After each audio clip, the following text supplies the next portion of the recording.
Hi friends, நான் உங்கள் anime freak வந்துட்டேன். நாம இப்போ solo maths level newbie episode 52 பார்க்கலாம். நீங்கள் இதுக்கு முன்னாடி உள்ள எபிசோடு பார்க்கலாம் அப்படின்னா நான் டிஸ்கிரிப்ஷன் லிங்க் கொடுக்குறேன், மறக்காமல் போய் பார்த்துருங்க. சரி வாங்க நம்ம இப்போ இந்த எபிசோடுக்குள்ளே போகலாம். அதுக்கு முன்னாடி போன எபிசோடு கடைசியில் நம்ம ஈவில் தரசா வெளியே வந்து அந்த பேட்டனை காப்பாற்றணும் போக இந்த பக்கம் அந்த கிஸ்கல் டீமன் சொல்கிற ஐடியாவை கேட்டுட்டு அதன்படி நடக்கலாம்னு சொல்லிட்டு பிளான் பண்ணிட்டு இருப்பான். அதை பார்த்து மற்ற ஏஞ்சல்லாம் ஸ்டாக் ஆகிட்டு இருக்க. அதோட போன எபிசோட் முடிஞ்சிருக்கும். வாங்க நாம இந்த எபிசோடில் என்ன நடக்குதுன்னு பார்க்கலாம். இந்த எபிசோடு ஸ்டார்டிங்ல அந்த எலும்புக்கூடி டீமன்ஸ் எல்லாம் அதோட கோட்டைக்கு மேல நின்று கீழே பார்த்தா அங்க நிறைய பேர் வந்துட்டு இருப்பாங்க. அதை பார்த்துட்டு அங்க இருக்க எலும்புக்கூடி டீமனு மாப்பிள்ள யாரா அவனுங்க, யார் யாரை வந்துகிட்டே இருக்கானுங்க கும்பலா அப்படின்னு சொல்லிட்டு கேட்க, அதுக்கு பக்கத்துல இருக்க எலும்புக்கூடி டீமனும் எங்கடா எங்கடா அப்படின்னு சொல்லிட்டு கேட்க, அதுக்கு இந்த எலும்புக்கூடி டீமன் அங்க பாடுறா வரானுங்க பாடுறா கும்பலா வரானுங்க பாரு அப்படின்னு சொல்ல அவங்க அப்படி கிட்ட வந்துருவாங்களா. அங்க பார்த்துட்டு இவனுங்க இந்த டஞ்சனுக்குள்ள வந்த பிளேயர்ஸ்டா, இவனுங்க எப்படா இங்க வந்தானுங்க அப்படி சொல்லிட்டு இந்த எலும்புக்கூடி டீமன்லாம் அப்படி பயந்து போய் பார்த்துட்டு இருக்கும் பாருங்க. அங்க வந்து நிக்கிறது நம்ம மரியாதான், சும்மா கெத்தா ஸ்டைலா நின்றுட்டு இருப்பாங்க. அப்படியே கட் பண்ணா கொஞ்ச நேரத்துக்கு முன்னாடி நம்ம நல்ல தரசா உடம்புல இருந்து ஈவில் தரசா வெளியே வந்து செம்ம ஸ்பீடா சும்மா ஜம்ப் பண்ணி போயிட்டு இருப்பாங்க பாருங்க. பின்னாடியே மரியா விரட்டிக்கிட்டு வேகமா ஓடி வந்துட்டே இருப்பாங்க. ஆனா அவங்களால ஓடவே முடியாது. அப்படின்னு சொல்லிட்டு மூச்சு வாங்கிட்டு, தெரசா என்னடி இவ்வளோ வேகமா ஓடுற, என்னால இவ்வளோ வேகமா ஓட முடியலையே அப்படின்னு சொல்லிட்டு நின்றுட்டு இருக்கும்போது அங்க நம்ம ஜுன்னு வந்து மரியா கிட்ட, மரியா இதுக்கப்புறம் தெரசாவை நான் பார்த்துக்கிறேன், நீங்கள் என்ன பண்ணுங்க கோட்டையோட மறுபக்கம் போய் அங்கே இருக்கிற எலும்புக்கூடி டீமன்ஸ் எல்லாத்தையுமே அட்டாக் பண்ணி கவனத்தை திசை திருப்புங்க அப்படின்னு சொல்ல, அதை கேட்டு மரியா என்னடா சொல்கிற, தெரசா தனியாக போயிட்டு இருக்கா, நீ மட்டும் போனால் முடியுமா, நாங்களும் வரோம், அது எவ்வளோ பெரிய ஆபத்தான இடம்னு ஒன்று தெரியுமா தெரியாதா, இப்படி பிரிஞ்சு போக சொல்கிற அப்படின்னு சொல்லிட்டு மரியா கோவத்தோட கேட்க, அதை கேட்டு ஜுன்னு சொல்லுவான், நம்ம மட்டும் இப்போ தனித்தனியாக பிரிஞ்சு போய் அங்கே இருக்க எலும்புக்கூடி டீமன்ஸ் படைய திசை திருப்பல அப்படின்னா அவங்க எல்லாருமே ஒன்று கூடி நம்ம தெரசாவை தோக்கடிக்கிறதுக்கு நிறையா வாய்ப்பு இருக்குது.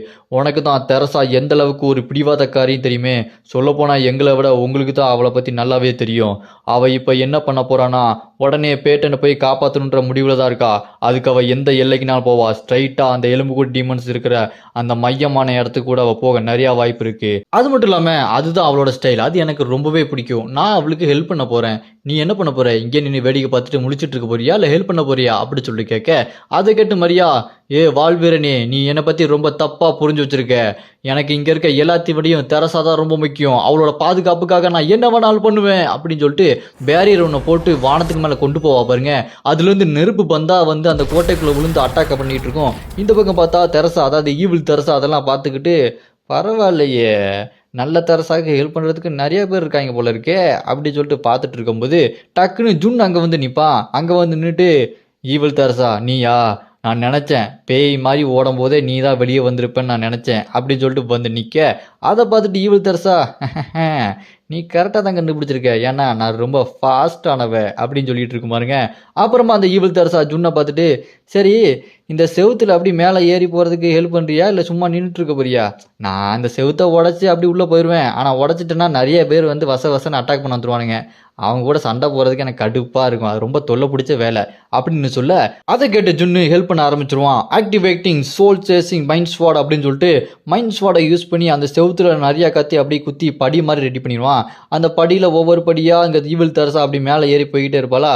அப்போ ஜுன்னை பார்த்து, சூப்பராக இருக்கே, நீ சொல்ல பேச்செல்லாம் கேட்குற, ரொம்ப நல்ல பையனாக இருக்கியே, ஆனால் இந்த மாதிரி நல்ல பையனாக நடிக்காத, உன்னை பார்த்தா அந்தளவுக்கு நல்ல மாதிரி தெரியலையே, உன்னை நல்லவனாரு இல்லை கெட்டவனாரு, நினச்சா நல்லவனா இருக்க இல்லைன்னா கெட்டவனா இருக்கியே அப்படின்னு சொல்லிட்டு தெரசா ஈவில் தெரசா சொல்லிட்டு அப்படி மேலே போய்கிட்டு இருக்க. அப்படியே அங்கே கட் பண்ணா இந்த பக்கம் நிறைய டாக்குமெண்ட் ஃபைலாக இருக்கும். அதில் என்னடா பண்ணிட்டு இருக்காங்கன்னா அந்த லேசி இருக்கான் பாருங்க பாஸ், கையெழுத்து போட்டுகிட்டே இருப்பான். சுற்றி இருக்க அந்த எலும்புக்கூடி டீமெல்லாம், ஐயா இங்கே ஈஸ்ட் அட்டாக் பண்ணிட்டாங்கய்யா, ஐயா அந்த வெஸ்ட் அட்டாக் பண்ணிட்டாங்கய்யா, ஐயா நிறைய டேமேஜ் ஆயிடுச்சு ஐயா, பத்தாவதுக்கு அந்த ஐயாருக்கு மார்க்ஸ்லாம் செவுத்த உடச்சிட்டாங்க, கையெழுத்து போடுங்கய்யா, நீங்கள் கையெழுத்து போட்டால் தான் எங்களோட வேலையை ஆரம்பிக்கும் ஐயா, பர்மிஷன் கொடுங்க ஐயா, அட்டாக் பண்ணுறதுக்கு பர்மிஷன் கொடுங்க ஐயா அப்படின்னு சொல்லிட்டு கையெழுத்துக்கு மேலே கையெழுத்து வாங்கிட்டே இருக்க. கையெழுத்து போட்டு அந்த லேசி பாஸ், என்னடா அது இவ்வளோ கையெழுத்து போட வைக்கிறீங்க ஐயையோ அப்படின்னு சொல்லிட்டு முடிச்சுட்டு இருக்கு பாருங்க. அதுக்கு தலையெல்லாம் சுற்றி இருக்க அந்த எலும்பு குட்டிமெல்லாம், ஐயா ஐயா கையெழுத்து போடுங்க ஐயா, பெஜாரா இருக்கு ஐயா அப்படின்னு சொல்லிட்டு அதெல்லாம் கெஞ்சிட்டு சுற்றிட்டு இருக்க. இது கையெழுத்துக்கு மேலே கையெழுத்து போட்டுக்கிட்டே இருக்கும் பாருங்க. கை வலிக்குதுடா எனக்கு அப்படின்னு சொல்லிட்டு அழுதுகிட்டே போட்டுட்டு இருக்கோம். அப்பாடான்னு சொல்லிட்டு கையெழுத்து போட்டு முடிச்சுட்டு, இன்னைக்கு ஃபுல்லாக நான் வேலை பார்த்துட்டே இருந்திருக்கேன்டா, என்னடா என்னை இவ்வளோ பிஸியாக ஆக்கிட்டீங்க அப்படி சொல்லிட்டு வேலை பார்த்ததுக்கு அழுதுகிட்டு இருக்குமா. அப்பன்னு பார்த்தா அங்கே ரெமியா ஏஞ்சல் இருக்கா பாருங்க, அவங்க வருவா. நீங்கள் இவ்வளோ வேலை பார்க்குறீங்களா, வேலை பார்த்து ரொம்ப டயர்ட் ஆகிட்டீங்க போல இருக்கு, பல 100 வருஷம் கழிச்சு இவ்வளோ வேலை பார்க்குறீங்க, பார்க்கறதுக்கே ரொம்ப நல்லா இருக்கு அப்படின்னு சொல்ல, அதை கேட்டு இந்த லேசி பாஸோ, ரெமியா வந்துட்டியா அப்படின்னு சொல்லிட்டு வேகமாக போய் அந்த டீமனை கட்டி பிடிச்சிட்டு, ப்ளீஸ் ப்ளீஸ் எனக்கு ஹெல்ப் பண்ணு, இங்கே நிறைய பேப்பரை கொடுத்து கையெழுத்து போட்டு வைக்கிறாங்க, எனக்கு கையெழுத்து போட்டு போட்டு கையெல்லாம் வலிக்குது, நீ கையெழுத்து போட்டு கூட அப்படின்னு சொல்ல, அதை கேட்டு அந்த ரெமியா டீமனும், நான் எப்படி பண்ண முடியும், நீங்கள் தான் இந்த இடத்துக்கு லீடர் அப்படின்னா நீங்கள் தான் அதெல்லாம் பண்ணணும். ஆனால் என்கிட்ட ஒரு குட் நியூஸ் இருக்குது, அதை நான் சொல்கிறேன். அந்த ஏஞ்சல் சக்தி இருக்கிற தெரசாவை பிடிக்கிறதுக்காக நான் ஒரு ட்ராப்பை செட் பண்ணி வச்சுட்டேன். அவள் வந்தானா கண்டிப்பாக மாட்டிக்குவா. ஆனால் அவளை பிடிச்சி அங்கே கொடுத்தாலுமே இங்கே நிறைய பேர் கோட்டையெல்லாம் உடைச்சிட்டு உள்ளே வந்துட்டாங்களே, அவங்க உங்கள் ராஜ்யத்தையே அழிச்சிருவாங்களே, உங்களையும் அழிச்சிருவாங்களே அப்படின்னு ரெமியா டீமன் சொல்ல, அதை கேட்டு அந்த லேசி பாஸும், என்னது அதை நான் நடக்க விட மாட்டேன், நான் விட மாட்டேன் அப்படின்னு சொல்லிட்டு கத்திட்டு இருக்குமா. அதை கேட்டு அந்த ரெமியா டீமன் சொல்லுவா, எனக்கும் ஆசை தான், அந்த ஏஞ்சல் பவர் இருக்க தெரசா பிடிச்சி கொடுத்ததுக்கப்புறம் இந்த பிரச்சனையெல்லாம் முடிஞ்சிடும், நீங்கள் இன்னும் பல 100 வருஷம் சும்மா லேசியாகவே இருக்கலாம், சோம்பேறியாகவே தூங்கிட்டு இருக்கலாம், இது கேட்குறதுக்கே நல்லா இருக்கு. ஆனால் எண்டிங்கில் இந்த மாதிரி நடக்குமா என்னன்னு தெரியலையே, ஏன்னா தலைவலி கொடுக்க இங்கே நிறையா பேர் வந்துட்டாங்க, அவங்கள எப்படி தான் சமாளிக்க போகிறீங்களோ, கேட்கும் போதே எனக்கு வருத்தமாக இருக்கே அப்படின்னு சொல்லிட்டு ஓவர் ஆக்டிங் பண்ணிட்டு இருப்பா அந்த ரெமியா டீமனு. அதை கேட்டுட்டு இங்கே அந்த லேசி பாஸுக்கு செம்ம கோவம் வந்துடும். ஏன்டா என்னை வேலை பார்க்க வைக்கிறீங்க, எனக்கு வேர்த்து ஊற்றுதுடா, எனக்கு வேர்வை தர வேலையை ஏன்டா கொடுக்குறீங்க, நான் வேலை பார்க்க மாட்டேன், இதுக்கப்புறம் நான் வேலை பார்க்க மாட்டேன், எனக்கு வேலை பார்க்கறது சுத்தமாக பிடிக்காதுடா அப்படின்னு லேசி பாஸ் செம்ம கடுப்போடு பேசிகிட்டு இருப்பான் பாருங்க. லேசி பாஸுக்கு வேலை கொடுத்தே கோவம் வர வச்சுட்டாங்களே. அப்படி அங்கே கட் பண்ணால் இந்த பக்கம் அந்த செவுத்தெல்லாம் உடச்சிட்டு உள்ள ஐயாருக்கு மாஸ்டர் வேகமாக ஓடி வந்துட்டு இருப்பானுங்க. அந்த ஐயாருக்கு பாஸும், டேய் எல்லாரும் உள்ளே போய் எல்லாத்தையும் அடிச்சு நொறுக்குங்கடா அப்படின்னு சொல்லிட்டு கத்திக்கிட்டே ஓடுவானுங்க பாருங்க. அப்படின்னு பார்த்து ஒரு மேஜிக் பவர் அவங்களை வந்து அட்டாக் பண்ணும். என்ன ஆகும், டக்குன்னு கீழே விழுந்து தூங்க ஆரம்பிச்சிருவானுங்க. ஏன்டா அப்படி கீழே விழுந்து தூங்குறாங்கன்னு பார்த்தா அங்கே வானத்தில் அப்படி நடந்து வருவான் பாருங்க லேசி பாஸு. அவன் அப்படியே வந்துட்டு, டேய் நான் பல 100 வருஷத்துக்கு அப்புறம் தூங்கி எந்திரிச்சேன்னா சின்ன சின்ன வேலை பார்ப்பேன், அந்த சின்ன வேலை தான்டா இதுதான்டா என்னோட பவரு, ஸ்டெப்ஸ் ஆஃப் லேசி அப்படின்னு சொல்லிட்டு அவனோட மேஜிக் பவரை யூஸ் பண்ணி வானத்திலேயே அப்படி நடந்து வந்துக்கிட்டே இருப்பான் பாருங்க. அப்போ கீழே இருக்கிற அந்த ஐயாருக்கு பாஸ் இருக்கான் பாருங்க, அவன் அரை தூக்கத்தை அப்படியே மயங்கி மயங்கி விழுந்துட்டு இருப்பான். அவன் அங்கே இருக்க ஐஸ் மாஸ்டர் கிட்ட, நான் இப்படி நடக்கும்னு நினச்சி பார்க்கவே இல்லை, நம்ம எல்லாருமே திரும்பி போயே ஆகணும், இந்த லேசி பாஸ் எப்படி இங்கே வந்தான், இவன் வர்றதுக்கு வாய்ப்பே இல்லையே அப்படின்னு சொல்லிட்டு அந்த ஐயாருக்கு பாஸ் சொல்லிட்டு இருக்க. அப்படி இந்த பக்கம் பார்த்தா நம்ம லீட்ரு ஜீகாலாம் அவங்க ரொம்ப டயர்டாகி ஒரு மாதிரி இருப்பாங்களா. அப்போ அந்த லீட்ரு, என்னாச்சு, ஏன் இப்படி நடக்குது, இப்படி நான் சண்டை போட்டுட்டு இருக்கும்போது எனக்கு ஏன் தூக்கம் வருது, உடம்புலாம் டயர்டாக இருக்குது, என்னால் ஏன் ஒன்றும் பண்ண முடியல, ஓ மேலே அங்கே நடந்து வரானே அவனோட மேஜிக் பவர் தானே இது அப்படின்னு சொல்லிட்டு அந்த லீடர் என்ன பண்ணுவான், கீழே இருக்க பாறையை பிடிச்சி தூக்கி அவன் மேலே எறிவான் பாருங்க அந்த லேசி பாஸ் மேலே. அப்படி வேகமாக வந்து அவனை அட்டாக் பண்ண வர, அப்போ லேசி பாஸ் டக்குன்னு டாஜ் பண்ணி எஸ்கேப் ஆயிடுவான். முழிப்பான் பாருங்க லேசி பாஸ், என்னடா இது இவ்வளோ வேகமாக வருது அட்டாக்கு அப்படின்னு சொல்லிட்டு கீழே பார்த்தா கீழே நம்ம லீடரு சும்மா செம்ம கோவத்தோடு நின்றுருப்பாரு பாருங்க. நம்ம லீடரை பார்த்துட்டு அந்த லேசி பாஸோ, என்னால் நம்பவே முடியலையே, இவங்கள பார்க்கறதுக்கு சாதாரண மனுஷங்க மாதிரி தெரியல, என்னோட இந்த லேசி ஸ்டெப்பை யூஸ் பண்ணி தூங்க வச்சாலும் இவனுங்க இன்னும் தூங்காமல் என்ன அட்டாக் பண்ணுறாங்களா, இவங்க நான் நினச்சதை விட ரொம்ப சக்தி வாய்ந்த மக்களாக தான் இருக்கணும் அப்படின்னு சொல்லிட்டு என்ன பண்ணுவான் அந்த லேசி பாஸு, டே எலும்பு கூட டீமன்ஸுகளா, இங்கே மயங்கி விழுந்த எல்லாத்தையுமே போர்க்கைதிலாக பிடிச்சி உள்ளே அடங்கடா, நான் மேற்கு பக்கமாக போகிறேன் அப்படின்னு சொல்ல, அதை கேட்டு அந்த எலும்பு கூடி டீமன்ஸும், சரிங்க லீடர் நீங்கள் சொல்கிறத நான் கரெக்டாக பண்ணிடுவோம் அப்படின்னு சொல்லிட்டு அந்த எலும்பு கூடி டீமன்ஸ் எல்லாம் அந்த லேசியை அப்படி பல்லாக்கில் வச்சு தூக்கிட்டு போயிட்டு இருக்க.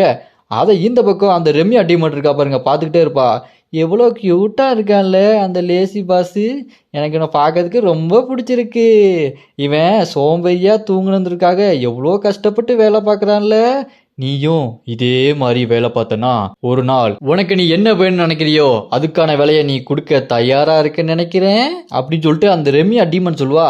யாருக்கிட்ட சொல்ற அப்படின்னு பார்த்தா பக்கத்துல அந்த சோல்ஜர் ட்ரெஸ் எல்லாம் போட்டு பார்க்கறதுக்கு பங்கம் ஒருத்தர் இருப்பாங்க, அவன்கிட்ட பார்த்தா டீமன் சக்தி மாதிரி தான் இருக்கும், அவன்கிட்ட தான் இந்த ரெமியா சொல்லிட்டு இருக்கா.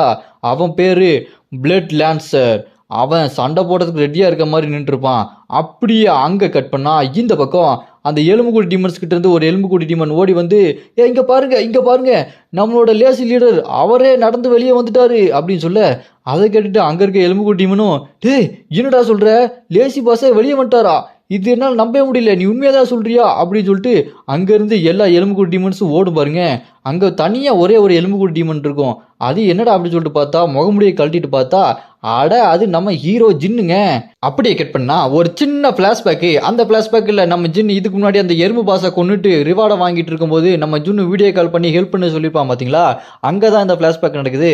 அப்போ நம்ம ஜின்னு அந்த ஜின்னுக்கிட்ட கேட்பான், ஓ நீ இப்போ என்ன கேட்குற, நான் அந்த 20வது ஃப்ளோரை எவ்வளோ சீக்கிரமாக முடிக்க முடியுமோ அவ்வளோ சீக்கிரமாக முடிச்சணும்னு நினைக்கிறியா, சரி எதுக்கு நான் அதை பண்ணணும் அப்படி சொல்லிட்டு நம்ம ஜின்னு கேட்க, அதுக்கு ஜின்னு சொல்லுவான், ஏன்னா தெரசா அங்கே போய் பேட்டனை காப்பாற்ற போகிறா, அவளுக்கு உதவி பண்ணணும் அதனால தான் அப்படின்னு சொல்ல, அதை கேட்டு நம்ம ஜின்னும் பண்ணலாம், ஆனால் நீ கேட்குறியே, நீ கேட்கறனால பண்ணணுமா வேண்டாமான்னு யோசிக்கிறேன். ஒருவேளை நீ அந்த கோமதி அக்காவோட ட்ரெஸ்ஸை போட்டு கேமராவில் ஒரு 2 மணி நேரம் டான்ஸ் ஆனன்னு வச்சுக்கேன், நான் இதை பண்ண வாய்ப்பு இருக்குது அப்படின்னு சொல்லிட்டு நம்ம ஹீரோ அப்படி நக்கல் அடிக்க, அதை கேட்டு சரி வேறு வழி இல்லை நான் பண்ணுறேன், கோமதி அக்கா ட்ரெஸ்ஸை போட்டு 2 மணி நேரம் கேமரா முன்னாடி தானே ஆடணும், நான் ஆடுறேன், உடனடியாக அந்த 20வது ஃப்ளோரை முடிச்சு வை, சீக்கிரம் உள்ளே போ அப்படி சொல்லிட்டு நம்ம ஜின்னு ஒத்துக்குவான். அப்படியே அங்கே கட் பண்ணா இந்த பக்கம் நம்ம ஹீரோ அந்த எலும்புக்கூட டீமன் முகமடியை போட்டு அப்படி வேகமாக ஓடிட்டு இருப்பான் பாருங்க. அப்போ நம்ம ஹீரோ மனசில் யோசிச்சுட்டு இருப்பான், அந்த ஜுன்னு பையன் நான் நினச்சதை விட தெரசா மேலே ரொம்ப அக்கறை வச்சுருக்கானே, இவ்வளோ அக்கறை வச்சுருப்பான்னு நான் நினச்சி கூட பார்க்கல. இந்த மாதிரி கோமதிக்காவோட ட்ரெஸ்ஸை போட்டு டான்ஸ் ஆடுன்னு சொன்னால் அவன் இல்லை முடியாது, அதெல்லாம் நான் பண்ண முடியாதுன்னு சொல்லிட்டு சண்டை போடுவான்னு நினச்சா டக்குன்னு ஒத்துக்கிட்டான். இது எனக்கு ரொம்ப ஆச்சரியமாக தான் இருக்குது. ஆனால் இந்த தடவை அவன் கோமதி அக்கா ட்ரெஸ்ஸை போட்டாலும் சரி போடாட்டும் சரி, நான் தெரசாவுக்கு கண்டிப்பாக உதவி செய்ய தான் போகிறேன். இந்த 20வது ஃப்ளோரை கடைசியாக என் கையால் முடிச்சு வைக்கிறேன். அதுவும் அந்த ஜுன்னு பைய புலம்ப ஆரம்பிக்கிறதுக்கு முன்னாடி விட்டா புலம்புன்னு புலம்பியே தீத்துருவான். அதுக்காகவாது நான் இந்த 20வது ஃப்ளோரை முடிச்சு வைக்கிறேன் அப்படின்னு சொல்லிட்டு ஜின்னு செம மாசா ஸ்பீடு அந்த கோட்டையை நோக்கி வேகமாக ஓட்டிட்டு இருப்பான். அதோட இந்த எபிசோட் இங்கே முடியுது. அடுத்த எபிசோட நான் ஆல்ரெடி அப்லோட் பண்ணிட்டேன், டிஸ்கிரிப்ஷனில் லிங்க் கொடுக்குறேன், மறக்காம போய் பார்த்துருங்க.